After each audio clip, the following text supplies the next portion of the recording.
कार्यक्रमाच्या संदर्भात मी आणि तमाशा सम्राट काळू बाळू विमानाने कोल्हापूरला जात होतो. आम्ही जसे विमानात बसलो तसेच आम्हाला कळले की विमान चालक सगळे संपावर आहेत आणि विमान पुढे जाऊ शकणार नाही. जेव्हा ही गोष्ट सगळ्या विमानातल्या प्रवाशांना कळली तेव्हा सगळे लोक ओरडाओरड करू लागले. एअरपोर्ट मॅनेजर माझ्या ओळखीचा असल्यामुळे तो माझ्याजवळ आला आणि म्हणाला, जॉनी भाई तुम्ही जरा माझी मदत कराल का, कारण आमचा स्टाफ संपूर्ण संपावर आहे आणि फ्लाईट कॅन्सल झाल्यामुळे लोकांनी रागाच्या भरात माझे दात तोडून टाकले.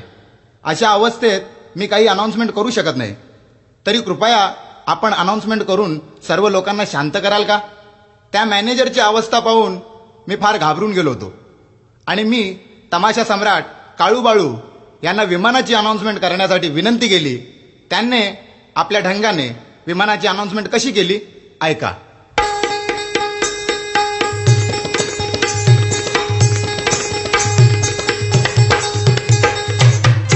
इवनात बसणाऱ्या माझ्या आयांनो, माझ्या बायांनो, आंधळ्यांनो, पांगळ्यांनो, गोऱ्यांनो, माझ्या काळ्यांनो, कमरेचा पट्टा लावून घ्या माझ्या काकांनो, माझ्या मामांनो.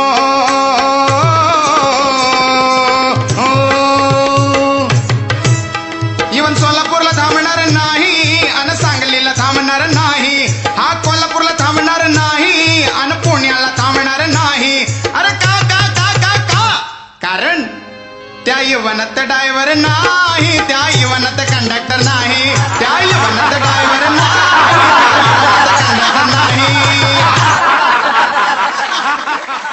एका शेजाऱ्याने आपल्या समोरच्या दुसऱ्या शेजाऱ्याला तक्रारीच्या स्वरात सांगितले, काय हो, काल रात्री तुमच्या कुत्र्याने भुंकून भुंकून इतका गोंधळ घातला की त्यामुळे माझ्या बायकोला गाण्याचा रियाज करता आला नाही.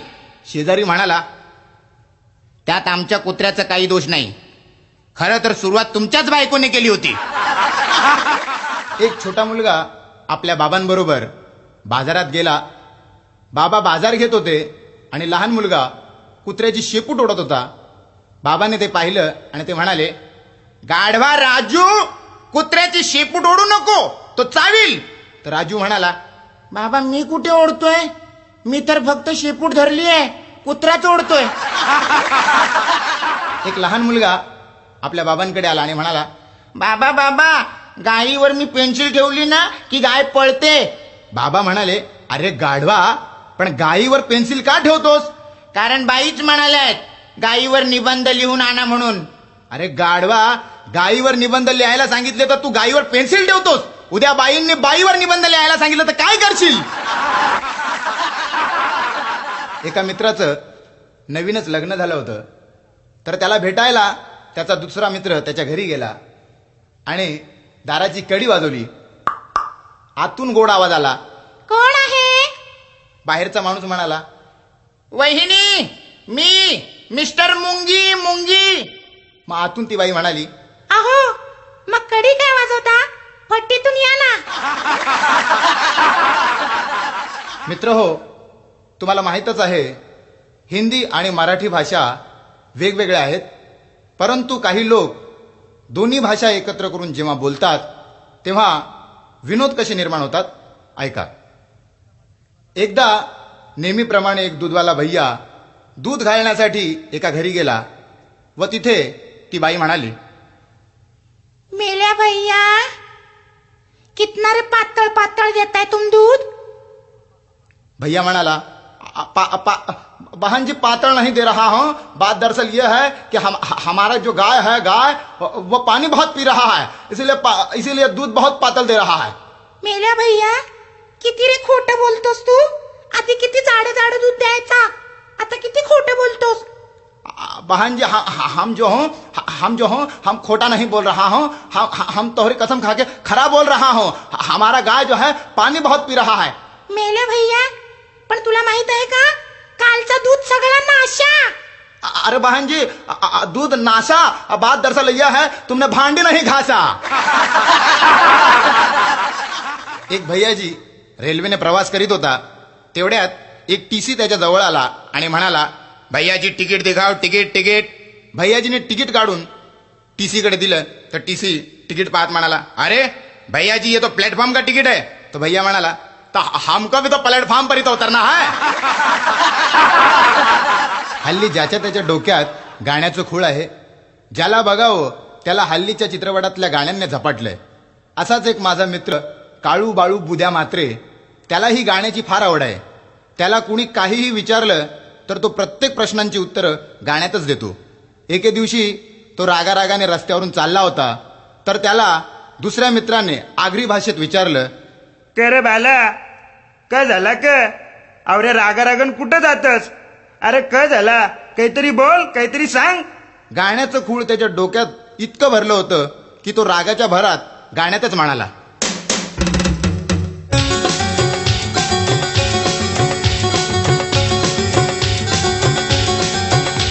पनवेल शिजेलू उरण, उरण शिजेलू मोरा, मोऱ्या शिजेलू वाशी, तरी बी मी उपाशी, तरी बी मी उपाशी. कल्याणशी ऐलू कलवा, कलव्याशी जेलू दिवा, दिव्याला भेटली मावशी, तरी बी मी उपाशी, तरी बी मी उपाशी. जैली माझी काशीर, जैली माझी काशीर, जैली माझी काशीर, जैली माझी काशीर.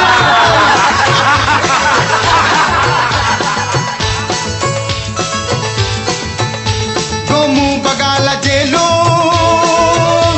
मी सगळी करा फिरलो, बेसावे गावे जाऊन मी डोंबोलीला आयलो, मी वरली गावान जेलू, कोली वाऱ्यान शिरलू, थैली र माझी गोची, तरी बी मी उपाशी,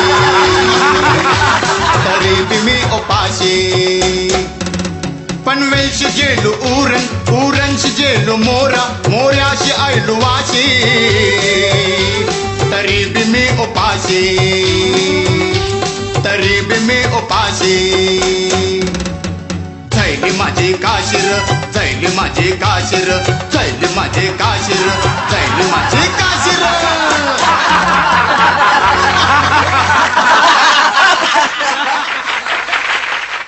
आजकाल लोक सिनेमा पाहायला थिएटरमध्ये जात नाहीत, कारण Zee TV, V TV, DD Metro, MTV, Jain TV, Star TV असे बरेचसे प्रकार घर बसल्या टीव्हीवर पाहता येतात. आणि कधी असं वाटलं की चला एखादा नवीन चित्रपट पाहूया तर थिएटरमध्ये कुणीच जात नाही. लोक सरळ व्हिडिओ लायब्ररीत जातात आणि व्हिडिओची कॅसेट आणून घरीच व्हिडिओवर पिक्चर पाहतात. एकदा मीही व्हिडिओ लायब्ररीत कॅसेट आणायला गेलो. तिथे काही गमती जमती मला पाहायला मिळाल्या, त्या मी तुमच्यासमोर सादर करतोय, तर ऐका. एक माणूस लायब्ररीमध्ये आलाय आणि त्याला काही मराठी चित्रपटातल्या कॅसेट्स हव्या आहेत. तर तो म्हणतो, काय हो, सुशीला आहे का? सुशीला हो, व्हिडिओवाले तुमच्याकडे सुशीला आहे का? लायब्ररीवाला म्हणाला, सुशीला बाहेर गेली आहे. बाहेर गेली आहे? मग महानंदा आहे का? महानंदा? लायब्ररीवाल्याने आतमध्ये पोराला विचारलं, पोरा आतमध्ये महानंदा आहे का रे? पोरगा आतूनच म्हणाला, तो 4 नंबरच्या गाड्या घेऊन गेलाय. 4 दिवस झाले, अजून पोचवली नाही. काय हो, मग मोरूची मावशी तरी द्या. मोरूची मावशी नाहीये, वासूची सासू आहे. देऊ? नको, 8 वेळा नेली, तिची मजा गेली. मग एक काम करा हो, मग तुमच्याकडे काही देवकी तरी आहे का? देवकी, देवदासी, देवयानी, देवी अनुसुया, जानकी, टाकली सून, वहिनी साहेब काही आहे का? नाहीये, सगळ्या बाहेर गेल्यात. सगळ्या बाहेर गेल्यात? मग जागेवर आहे तरी काय? माहेरची साडी तरी आहे का? आहे, पण हलते. हलते? मग सासरचं धोतर ते तरी द्या. नका नेऊ. का? घाण झालंय, जाम खराब आहे, वर खाली उडतंय. मग हिरवा चुडा, हळदी कुंकू, वहिनीच्या बांगड्या, ताईच्या बांगड्या. एक काम करा ना तुम्ही. काय? यातलं काहीच नाहीये, तुम्ही दादाच्या तांगड्या घेऊन जा.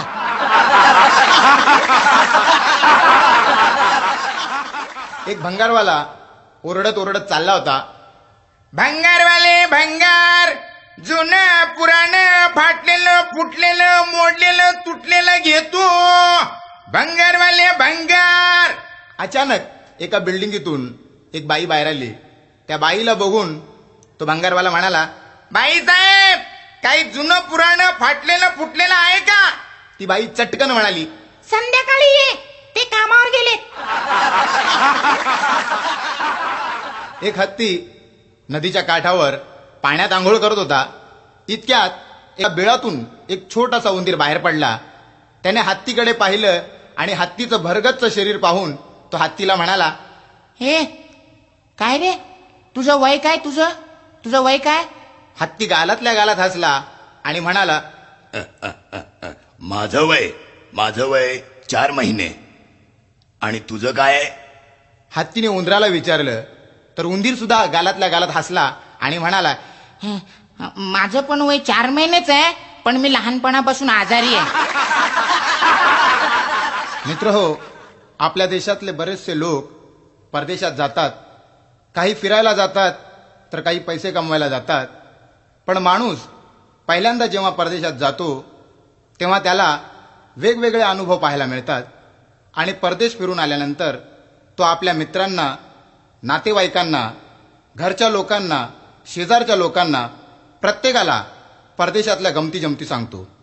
असाच एक माझा आगरी मित्र गजानन म्हात्रे दुबई फिरण्यासाठी गेला आणि त्याच्याबरोबर काय काय घडलं त्यांनी आपल्या दुसऱ्या मित्राला कसं सांगितलं, ऐका.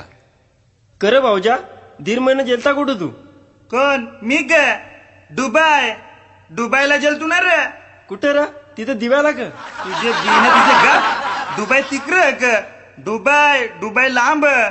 30,000 रुपये दिलं तेव्हा मी तिकडे जायला भेटलं. बोल क सांगू बायला तुला. तो सांताजू स्टेशन आहे ना, सांताजू स्टेशन, तिथं मी गाडीची जाम वाट बघली. बोल ना, गाडीच ना आली ना रे.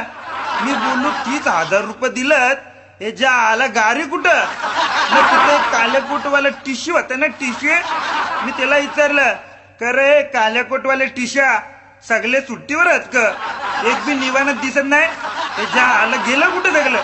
मग तो काय बोलला माहितीये का, इकडं नाही बाला, इकडं नाही, तिकडं जा, तिकडं सारला ना. त्याच्या आला मी सरकत सरळ सारलं गेलो. बोल मग पुरं का झाला? पुरं? अरे माझा पोचाचा टाइम एक ना, इवानाचा उराचा टाइम एक. बोल ना, धावत पला जेलू ना, इवान पकडला. बोल हो का? मग खोटं बोलतो का? अरे मी जसा इवानान घुसलो ना, त्याचा सीटवर बसलो. बोल ना, तो माझ्या बाजूला तो मामूस होता ना, मामूस, तो मला काय बोलला माहितीये का, असा, भाऊजी, ओ भाऊजी, सीट खाली बटन आहे, दाब, एक चिकनी पोर येतं बघ. मी बोललो, हो का बोलतोस? मग तो बोललो, हो बघ, दाबून बघ. मग मी सीटवाल्या बटन दाबला ना, लगेच एक चिकनी पोर माझ्या बाजूला येली. बोल काय बोलतोय? मग मला ती इंग्लिश मध्ये बोलली, वाटू वाट, ए बाला वाटू वाट न. मला बोलली, ए कपाचा तुला. मी बोललो, तुझ्याकडे का झाला? आवडा बोलल्यावर जाम लागली ना रे ती, न सरळ निघून गेली. मग त्याचे पुरं का झाला?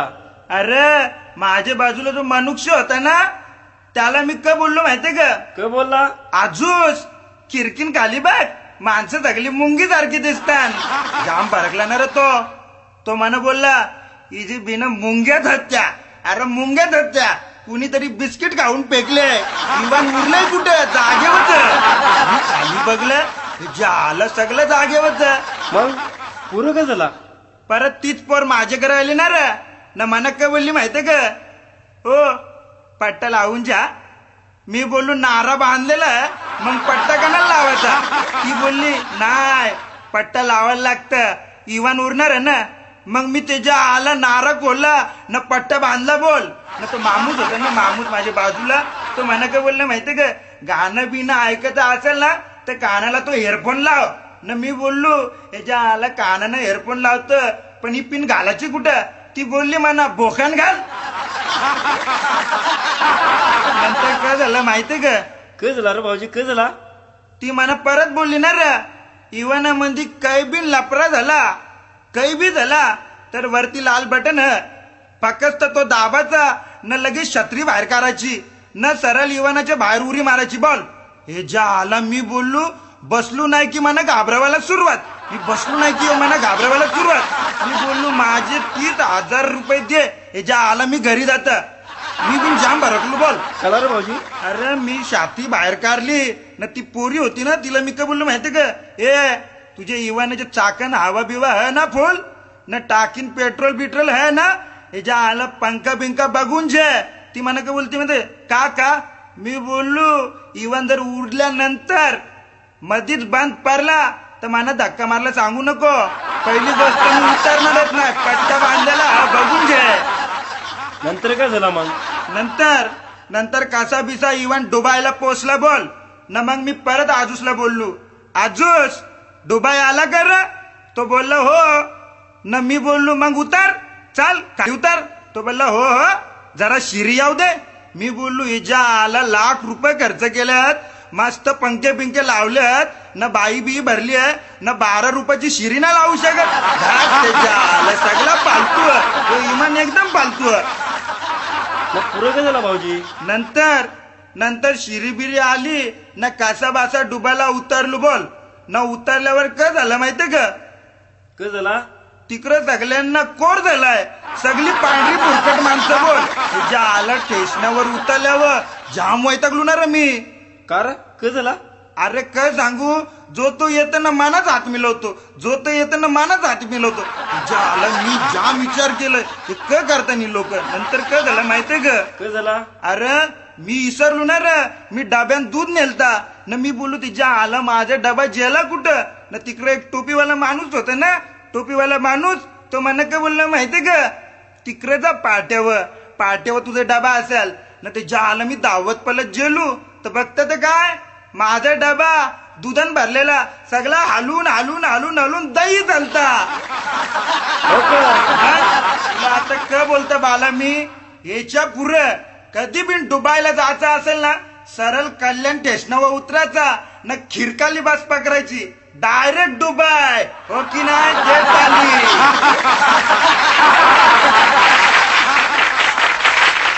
मित्र हो, तुम्हाला माहीतच असेल, जेव्हा एखादा नेता निवडणुका लढण्यासाठी उभा राहतो तेव्हा तो जनतेला बरीचशी आश्वासने देतो की मी हे करेन, ते करेन, असं करेन, तसं करेन. आणि निवडणुकीत निवडून आल्यानंतर तो जनतेकडे फिरकून सुद्धा पाहत नाही. असाच एक भ्रष्टाचारी बेईमान नेता निवडणुकीला उभा राहिला आणि जनतेला चांगली आश्वासने देण्याच्या ऐवजी की मी निवडून आल्यानंतर काय काय करेन हे खरं खरं सांगू लागला. आणि हे भाषण देण्याऐवजी तो गाण्यात कसं म्हणाला ते ऐका. मी तुमच्या डोक्यावर हात ठेवून शपथ घेतो की मी जे काही वचन दिले ते पुरे करीन. न केल्यास मोठा मंत्री होईन. पण इलेक्शनच्या वेळी लोक मला चप्पल फेकून मारतात आणि बोलतात ए बेईमान.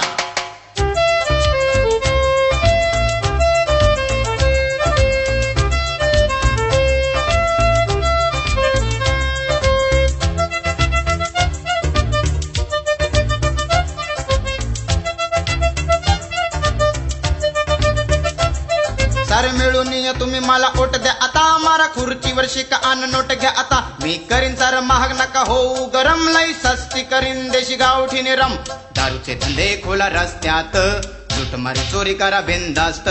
पाकिट मारा ना मी लायसन देईन. मर्डरवाल्यांना बॉडीगार्ड ठेवीन. डॉक्टरला सांगीन घाबरू नका. पेशंटची किडनी काढून विका. पोलिसांना सांगेन नका धरू कोणा. हप्ते गोळा करून माझ्याकडे आणा. पण झोपडपट्टीसाठी काही करणार नाही. तिथं राहते बघा माझी दुसरी बाय. काय सांगू फिल्मी चक्कर.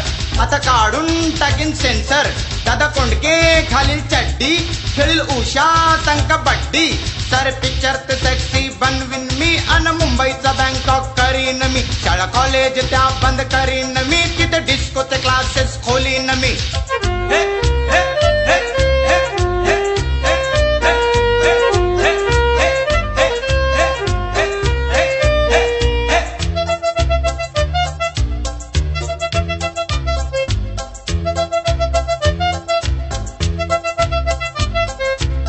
गल्ली गँगवर सुरू करेन.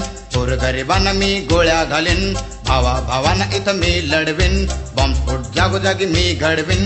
स्वित्झर्लंड बँकेत खातं खोलीन, सारं कमिशन तिथं मी जमा करीन. परदेशाकडून मी कर्ज घेईन आणि देशाला तिथं मी गहाण ठेवीन. साऱ्या देशाचा दौरा करीन आणि देशद्रोही संगे मी दोस्ती करीन. देशद्रोही एक होतील आणि मलाच निवडून देतील. ना उंचावतील ते आस, सारे कपटी होतील खुश. मी जर का इलेक्शन हरलो आता, सारे देशप्रेमी आता देतील आता. साऱ्या देशापेक्षा होईल देश महान आणि तळागाळाला माझा जाईल अभिमान. बेईमान बेईमान मुर्दाबाद, बेईमान बेईमान मुर्दाबाद. मित्र हो, तुम्हाला माहीतच असेल, लग्नातली ही फार जुनी परंपरा आहे आणि ती म्हणजे लग्नामध्ये नवऱ्या मुलाचं नाव घेणं. फारच जुनी पद्धत, बऱ्याच काळापासून चालत आलेली, आज देखील ऐकायला मिळते व पाहायला मिळते. असाच एकदा मी माझ्या खास मित्राच्या लग्नात गेलो होतो. तिथे काही बायका आपापल्या नवऱ्याचं नाव घेत होत्या आणि नाव घेता घेता तिथे कॉमेडी कशी निर्माण झाली ऐका. सर्वप्रथम शाळेतली एक बाई शिक्षिका आपल्या नवऱ्याचं नाव घेते अगदी गोड आवाजात. हे पहा, तोंडावर बोट आणि हाताच्या घड्या घाला पाहू. मी माझ्या ह्यांचं नाव घेते. हा, इतिहासाच्या पुस्तकाला भूगोलाचं कवर, इतिहासाच्या पुस्तकाला भूगोलाचं कवर. चंदू पैलवानांचं नाव घेते मी, बंडू पैलवानांची लवर.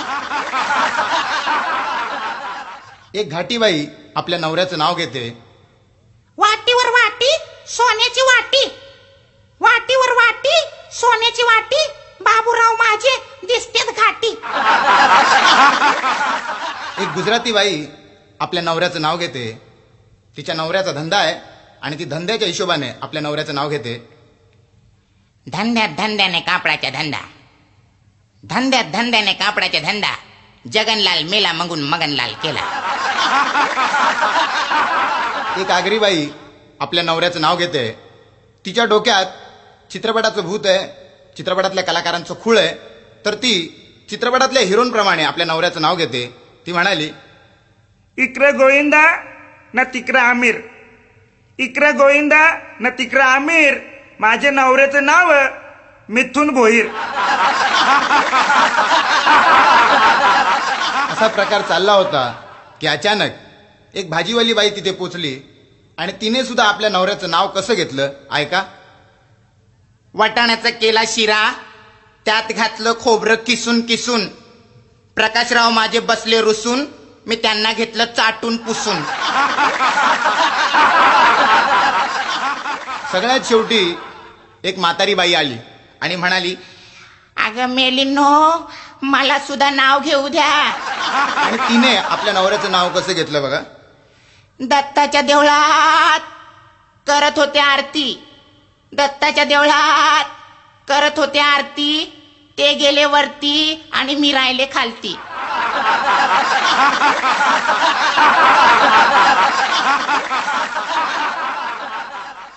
एक दारुड्या दुसऱ्या मित्राला म्हणाला, आज मला कळलं, आज मला कळलं दारू किती वाईट आहे.